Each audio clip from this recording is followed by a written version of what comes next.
Eddie Jones, how much of a sliding doors moment was it for you to be sacked by England but then have the Wallabies come calling? Yeah, it's one of those unusual circumstances. Certainly it's not something that I envisaged was going to happen, but, delighted by the opportunity to coach Australia again. When Rugby Australia Chairman Hamish McLennan contacted you and offered you the gig, was it a difficult decision for you to make?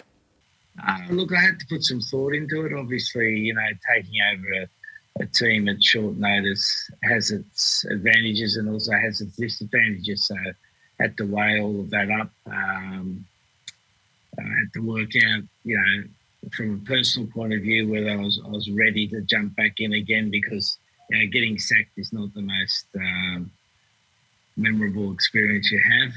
It's not pleasant, but I weighed all that up and thought it's just too good an opportunity not to have a go at. The Wallabies have had a fairly ordinary couple of years, only a 38% win rate. What do you think's gone wrong? Look, it's not for me to judge what's gone on in the past. It's what we can do in the future. Obviously, having a win record of that is not what you want, but I think it's also been a difficult time. Particularly I think Australia and New Zealand during the COVID period suffered from isolation. The domestic rugby was truncated. And that when you're coming out of a World Cup in 2019 where you do need to make changes, that can slow down the progress of the development of your team. Well, how can the same players increase the winning ratio under you, given you don't have a lot of time to change combinations? No, but we look like in any situation, in any team, it doesn't matter whether it's a production team, there are always ways of putting the team together in a better way, and sometimes a different perspective and a different view can give a different feel to people. And we've seen teams, the history of sport intrigues us because we see teams do this. We saw South Africa in 2018 be a team that I think had won at under 40%, similar to Australia, and then in 2019 win the World Cup, which I well remember. So there's always a different way. It's sometimes just a different message, a different way of putting a message in, different way of looking at the game, a different way of using the strengths of the players.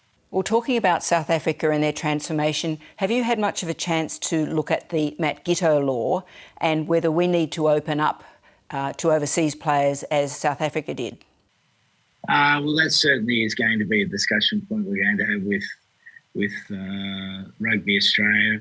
I think given the World Cup's 9 months away, we need to have our best players available. And at the moment, I'm not sure how many of those are overseas and how many's in Australia.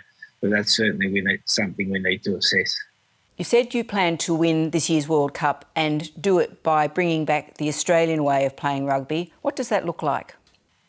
I think, the game of rugby is a simple game. It's a game of a balance between contest and continuity, and there's a gladiatorial aspect to it. And as, if we use South Africa as an example, they went playing quite an elaborate attacking game to go back to their roots and played a kick, chase, set-piece game. Now, Australia's, when we've had our periods where we've been successful, the history shows that we've played a game where we use the ball well. We've always managed to put questions to the defence and at the same time play with an incredible spirit in defence that sometimes goes back to the roots of the country. So, I want to see a team that plays, that everyone's sitting on the edge of their seat. They're thinking this side's never going to get beaten. When they get the ball, they're putting questions to the opposition. And when they haven't got the ball, they're defending as though it's the last play of their life. And that's easy to say and harder to do, but that's the target. I'm curious about whether your own approach to the game has changed since you last coached Australia. Are you the same coach that we saw 18 years ago? I'd like to hope so. In 18 years, I hope I've learned a few things. I've had the wonderful experience of coaching in South Africa, coaching in Japan, and coaching in England, and in all of those different countries and different experiences, I've learned little bits and pieces, whether it be about the management of players or whether it be about the tactical approach to the game. And given where we are at the moment, 9.5 months before the World Cup, the big thing is finding what's going to give us the biggest bang for our buck. You know, is there a tactical change we can make that's going to help us? Is there a way we can operate as a team that's going to help us? And you know, I see my job as finding those big pieces and then finding the right people to implement the plan and getting the players 100% involved in the plan. And it's been a difficult time for Australian rugby, and we need the guys, you know, we're coaching sausages down at the Wallaby under-8s to be supporting the Wallabies. We need everyone in this together. Eddie Jones, thanks so much for your time. Okay, thanks very much, Laura.